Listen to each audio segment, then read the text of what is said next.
Showbiz की दुनिया से तलाक की एक और खबर सामने आ गई है। एक और जोड़े ने अपनी राहें जुदा कर ली और हमेशा की तरह इल्जामात का सिलसिला भी शुरू हो गया है। चंद रोज से सोशल मीडिया पर फिरोज खान और उनकी बीवी की तलाक की खबरें गर्दिश कर रही थी। ऐसे में उनकी बीवी सैयदा अलीजा की जानिब से इल्जामात आयद कर दिए गए हैं और उन्होंने ऐसे इल्जामात आयद किए हैं जो कि फिरोज खान की शख्सियत और उनके घर पर रवैये के हवाले से हैं। यूं मालूम होता है कि फिरोज खान जैसे किरदार ड्रामों में अदा किया करते थे, हकीकी तौर पर भी जिंदगी में वो ऐसा ही रवैया अपने अहले खाना और खास तौर पर अपनी बीवी के साथ रखते थे।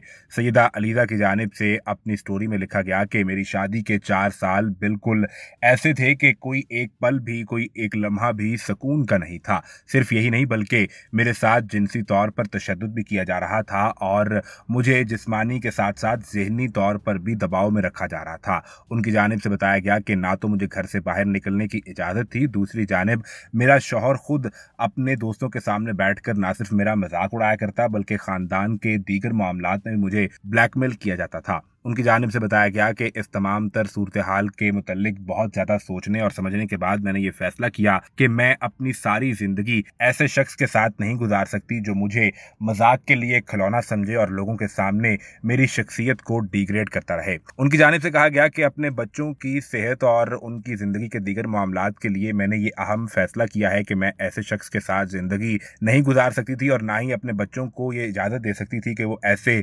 जहरीले माहौल में और एक ऐसे माहौल में रहें जहां पर हर वक्त उनके घर के अंदर लड़ाई झगड़ा होता रहे। लिहाजा मैंने अपने बच्चों की जहनी सेहत और उनकी दिमागी अप्रोच के हवाले से बेहतर फैसला करते हुए आखिर हतमी तौर पर इस नतीजे पर पहुंची कि मुझे इस शख्स के साथ नहीं रहना। दूसरी जानिब मैंने ये फैसला भी कर लिया है कि मैं अपने बच्चों को इस दिमागी मरीज शख्स के पास रहने के लिए नहीं छोड़ सकती थी। इस शख्स ने मेरे जिस्म और इसके साथ साथ मेरी रूह पर ऐसे जख्म लगाए हैं जिनका भरना अब मुमकिन नजर नहीं आता है। उनकी जानिब से कहा गया कि ये एक ऐसी शादी थी जिसमें कोई एक पल भी सुकून का नहीं था।